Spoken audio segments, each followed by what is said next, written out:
बिस्मिल्लाहिर्रहमानिर्रहीम अस्सलाम वालेकुम। मैं समी इब्राहिम हूँ। आप हमारा यूट्यूब और फेसबुक चैनल देख रहे हैं। इम्पॉर्टेंट डेवलपमेंट्स हैं। कल भी मैंने अपने एक वीलॉग में ज़िक्र किया था कि जो ईरानियन सदर का रिसेप्शन है उसको इसलिए पोस्टपोन किया गया है कि पाकिस्तानी हुकूमत नहीं चाहती थी कि ईरानियन प्रेसिडेंट पाकिस्तानी लोगों से थ्रू इंटेलिजेंसिया, सहाफ़ी और सिविल सोसाइटी के नुमाइंदों के बातचीत करें।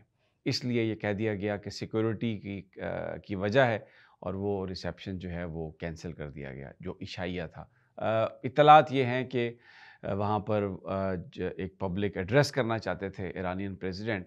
वहाँ पर जो भी लोग थे उनके साथ वो गुफ्तगू करना चाहते थे और ये बात पाकिस्तानी को काबिल कबूल नहीं थी। अमरीकी दबाव है बहुत शदीद किस्म का और ये जो हमारी हुकूमत है ये जो इन्होंने इलामिया भी जारी किया एक बड़ा माज़रत ख़ाहाना सा जो इज़राइल और ईरान के बीच जो कुछ चल रहा है, तो ये इसमें तो बिल्कुल कोई स्पाइन ही नहीं है। कोई आप ये तो तवक्को ही नहीं है कि ये कोई मुसलमानों के लिए या जो ज़ुल्म व सितम हो रहा है उसके ख़िलाफ़ कोई बात करेंगे। ये तो सीधे-सीधे जो मग़रिब है, जो एस्टेब्लिशमेंट है दुनिया की, उसके साथ मिलकर काम करना चाहते हैं और कोई तवक्को नहीं की जा सकती इनसे इस किस्म की। तो इसीलिए ये नहीं हो सका पब्लिक रिसेप्शन। और फिर दूसरा देखें, नवाज़ शरीफ साहब ने 1 दिन पहले फ़ैसला किया कि वो चाइना चले जाएँगे।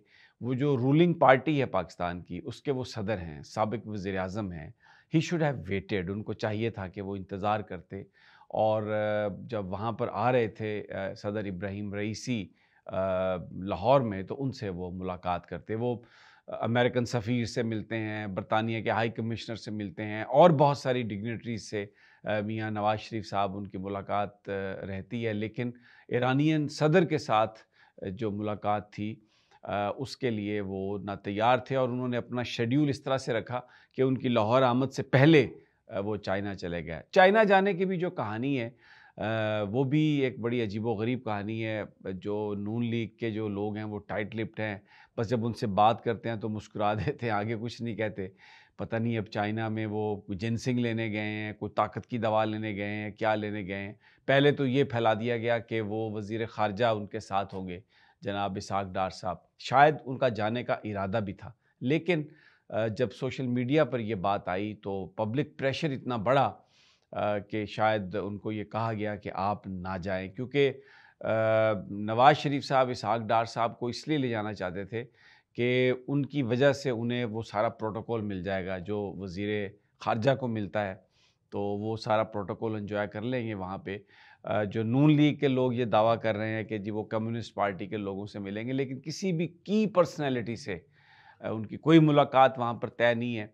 और दौरा भी बताया जा रहा है कि निजी नौइयत का है, लेकिन देखते हैं कि क्या इसके नताइज निकलते हैं और कौन-सा तीर चलाते हैं मियाँ साहब, या कौन-सी जिनसिंग या ताकत की कोई दवा लेके आते हैं। अभी तक तो यही सूरत-ए-हाल चल रही है। आज साइफ़र केस भी बग़ैर समाअत के जुमेरात तक मुलतवी हो गया। 2.5 घंटे तक इस्लामाबाद हाई कोर्ट के जजेस का इजलास जारी रहा। जो चीफ़ जस्टिस साहब ने बुलाया था, फुल कोर्ट इजलास था और उसमें जो 6 जजेस इस्लामाबाद हाई कोर्ट के, उन्होंने जो ख़त लिखा था सुप्रीम जुडिशल काउंसिल और चीफ़ जस्टिस ऑफ पाकिस्तान को, उसकी रोशनी में तजावीज़ माँगी गई कि जो जजेस हैं, कोड ऑफ कंडक्ट क्या होना चाहिए अगर एग्ज़ेक्टिव और एजेंसियों के लोग उन पर दबाव डालें मुस्तक़बिल में, तो उस वक़्त उस जज को क्या करना चाहिए? क्या ओपनली बात करे? क्या सुप्रीम जुडिशल काउंसिल को लिखे? क्या कंटेम्प्ट की प्रोसीडिंग्स हों या व्हाटएवर, जो भी जजेस की इस हवाले से आरा हैं। तकरीबन 2.5 घंटे तक ये इजलास जारी रहा। अभी तक इजलास के अंदर क्या हुआ, कौन-सी तजावीज़ फ़ाइनल की गई, उस हवाले से बिल्कुल ख़ामोशी है। जो रजिस्ट्रार साहब थे, उन्होंने भी इजलास में शिरकत नहीं की। लाहौर हाई कोर्ट में भी इसी तरह का इजलास हुआ, तो उसमें भी रजिस्ट्रार साहब ने शिरकत नहीं की थी, फुल कोर्ट था। वहाँ पर भी बताया जाता है कि एक इजलास हुआ जिसमें जजेस ने अपनी जो रिकमेंडेशंस हैं, इस सूरत-ए-हाल से मुस्तक़बिल में निपटने के लिए उनसे चीफ़ जस्टिस साहब को आगाह किया। अडयाला जेल का जो मामला है, उसमें जो 190 मिलियन पाउंड का ट्रायल है, टेक्निकली अगर उसको देखें तो वो अब कोई पब्लिक ओपन ट्रायल नहीं है। आज भी सिलेक्टेड सहाफ़ियों को अंदर जाने की इजाज़त दी गई। मुझे इजाज़त नहीं मिली, मैं नहीं जा सका। हम 3-4 घंटे तक मैं भी रहा वहाँ पे। नेशन अखबार के अली हमज़ा साहब, वो भी नहीं जा सके। सीनियर सहाफ़ी हैं 92 के साकिब बशीर साहब, वो भी वहाँ पर खड़े रहे बाहर हम लोग, और यही कहते रहे जी कि अभी आपके नाम की अप्रूवल नहीं है, बस 10 मिनट ठहर जाएँ, आधा घंटा ठहर जाएँ।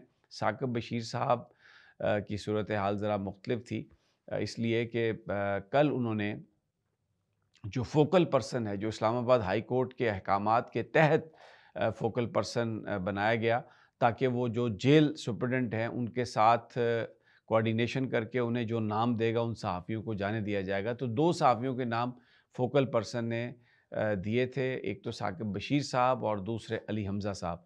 लेकिन और ये साकिब बशीर साहब ने मेरी मौजूदगी में जेल हुकाम से कहा कि आप जेल सुपरडेंट साहब से ये बताएँ उन्हें कि हम हाई कोर्ट के हुक्म के तहत आए हैं, लेकिन एक बात तो तय है कि अंदर की जो ख़बरें हैं वो जेल इंतज़ामिया या हुकूमत चाहती है कि उनकी मर्ज़ी की ही बाहर निकले, और जो लोग अंदर जाते हैं जिस तरीके से उनको, वो भी बोनाफाइडी जर्नलिस्ट हैं, खुदा न ख़ास्ता उनकी जो जर्नलिस्टिक जो अहलियत है उस पर कोई हमें कोई शक नहीं है, लेकिन ज़ाहिर है वो इदारों के लिए रिपोर्ट करते हैं, ज़्यादातर सोशल मीडिया पर एक्टिव नहीं है, और जिन इदारों में वो काम करते हैं उनका डिसिप्लिन है कि वो सोशल मीडिया पर नहीं एक्टिव हो सकते। तो वो जो भी खबर देंगे, उनका इदारा जो भी छापे ना छापे, जिस तरह से भी छापे और चलाए, उस पे उनका कोई इख्तियार नहीं होता। तो बहुत सारी जो इन्फॉर्मेशन है इस सेटअप के ज़रिए दब जाती है। मसलन जिस तरह दीवारें लगाई गईं, जिस तरह मीडिया को कुछ आवाज़ ही नहीं आ रही थी, और जो दरख्वास्तें इमरान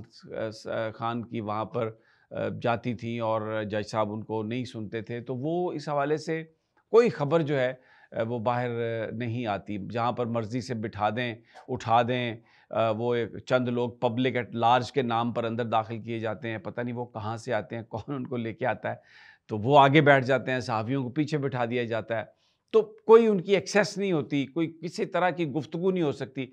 190 मिलियन पाउंड का जो केस है, एहतसाब अदालत में चल रहा है, उसकी 1% भी, मैं आपको इंतहाई दयानतदारी से बता रहा हूँ, उसकी रिपोर्टिंग नहीं हुई। गवाहों ने क्या कहा, जिरा क्या हुई, कौन से नुकात पर वो कमज़ोर रहे गवाह, और क्या डिफेंस ने उनसे गवाही में, बहस में क्या चीज़, आपको पता है, किसी को कुछ पता नहीं, इसलिए कि सेटअप इस तरह से बनाया गया है कि वहाँ से बाहर इत्तला आने, और जो सहाफ़ी हम जैसे जो सिर फेरे लोग हैं, अगर वो कुछ बताने की बात करते हैं तो उनको अंदर नहीं जाने दिया जाता। आज भी, हालांकि इस्लामाबाद हाई कोर्ट के अहकामात के तहत मैं जाता हूँ वहाँ पे, लेकिन आज भी उन्होंने, जेल हुकाम ने हमें नहीं जाने दिया, मुझे नहीं जाने दिया, और मैं 4 घंटे तक वहाँ पे खड़ा रहा, और उसके बाद मैं वापस आया हूँ। तो इस ट्रायल को ओपन, पब्लिक या फेयर ट्रायल कहना, ये मैं नहीं समझता कि टेक्निकली ये उन दर्जात पर या उस तारीफ़ पर पूरा उतरता है। अब हाई कोर्ट इसके बारे में क्या फ़ैसला करेगी मुझे नहीं पता, लेकिन अभी तक जो मैंने उसको देखा है, ना उसकी कोई रिपोर्टिंग है, ना उसकी कोई कवरेज है। इमरान खान साहब ने आज की है गुफ्तगू सहाफ़ियों से, इससे पहले सहाफ़ियों को निकाल दिया गया, फिर बाहर उनको दोबारा बुला लिया गया और एक्सेस उनको दी गई। अंदर क्या हुआ, क्या नहीं हुआ, अजीब, कोई किसी सहाफ़ी ने इस हवाले, जो अंदर था उसने कोई बात नहीं की, वकला ने बात की है, लेकिन बहरहाल उसमें इमरान खान साहब ने 2-3 बड़ी इंपॉर्टेंट बातें कही हैं। उन्होंने कहा कि कोई मुज़ाकरात नहीं हो रहा है, अगर हुए तो बिल्कुल लोगों के सामने होंगे, ओपन होंगे, और वो भी जो मुस्तक़बिल की जो हुकूमत है, जो इलेक्शंस के मामलात हैं, उनके अलावा क्या मुज़ाकरात, और मुज़ाकरात तो 8 फरवरी के वक़्त होने चाहिए थे, अब क्या मुज़ाकरात होंगे। IMF के हवाले से उन्होंने कहा कि जो कर्ज़े हैं, जो जिस तरीके से बात हो रही है, वो पर्पस जो है हमारा वो पूरा नहीं करेंगे, और बुशरा बीबी साहिबा के बारे में खान साहब ने कहा कि मरियम नवाज़ या बेनज़ीर या दूसरी ख़वातीन वो पॉलिटिक्स में एक्टिव थी। बुशरा बीबी तो पॉलिटिक्स में कोई एक्टिव नहीं है, वो तो घरेलू खातून है। उनको जिस तरीके से सिर्फ़ मेरी वजह से उनके साथ सख्ती और ज़्यादती की जा रही है, और उनको एक कमरे में बंद कर दिया है सिर्फ़ मुझे ब्लैकमेल करने के लिए, मुझे तोड़ने के लिए। लेकिन और फिर इलेक्शन के नाम पर जो फ्रॉड किया गया, अब ये जो 21 अप्रैल को जो हुआ, ये इलेक्शन नहीं था, और जमहूरियत से लोगों का एतमाद उठ रहा है, ये सिस्टम से लोगों का एतमाद उठ रहा है। ये मुल्क के फ्यूचर के लिए अच्छा नहीं है जो ये करने की कोशिश कर रहे हैं। बहरहाल इंशाल्लाह जैसे ही हमें कुछ और मालूम होता है ये जजेस के इजलास के हवाले से तो आप तक इत्तला देंगे। इजाज़त दीजिए अगली वीडियो तक। अल्लाह निगहबान।